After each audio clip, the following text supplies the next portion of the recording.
રાજકોટની જગવિખ્યાત ચાંદીની કડા પર આજે મોંઘવારીનું ગ્રહણ લાગ્યું। આસમાને પહોંચેલા ચાંદીના ભાવે હજારો કારીગરોના ઘરના ચૂલા ઠારી દીધા।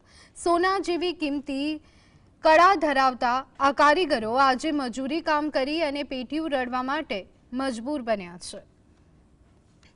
રાજકોટના ચાંદીના દાગીના તેની ઝીણવટભરી કોતરણી અને સુંદરતા માટે વિશ્વભરમાં પ્રખ્યાત છે।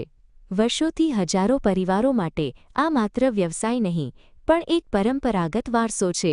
પરંતુ વર્તમાનમાં ચાંદીના ભાવ ઓલ ટાઈમ હાઈ પર પહોંચતા આ ચમકતા ઉદ્યોગ પર કાળા વાદળો છવાયા છે। ભાવ વધારાની સીધી અને કારમી અસર બજારની સાથે કારીગરોના રસોડા સુધી પહોંચી ગઈ છે।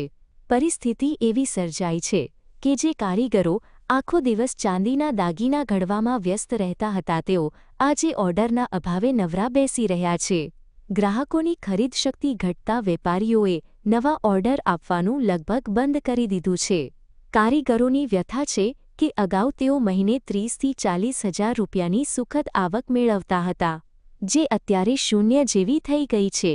આમાં હાવ ચાંદી કામ હાવ ઠપ થઈ ગયો। અત્યારે ભાવ વધી ગયા એટલે કાંઈ હમણાં આવતું નથી, એટલે બીજો ધંધો ગોતવી છે, એમાં કાંઈ રિસ્પોન્સ આવતો નથી। કારીગરોનું માનવું છે કે જો આવી જ સ્થિતિ રહી તો વડવાઓનો ધંધો છોડીને મજૂરી કરવા જવું પડશે।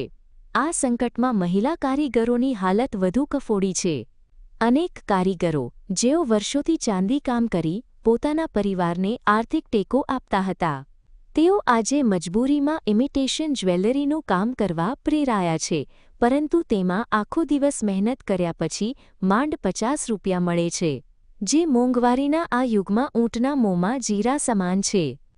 40 કે 50 બેનો હશે અને હવે એમાં એક કામ આવતું છે નહીં, તો અમે ઘર ખર્ચો થોડી રીતે ગુજારો કરીએ છીએ અને કામ મળતું છે નહીં, ભાડા ઉપર રહેવી। રાજકોટની આ વિખ્યાત કળા આજે અસ્તિત્વ ટકાવી રાખવા ઝઝૂમી રહી છે।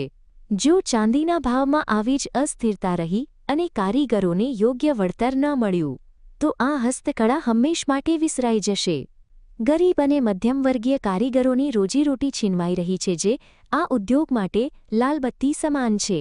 લકી રાજસિંહ ઝાલા, GSTV રાજકોટ।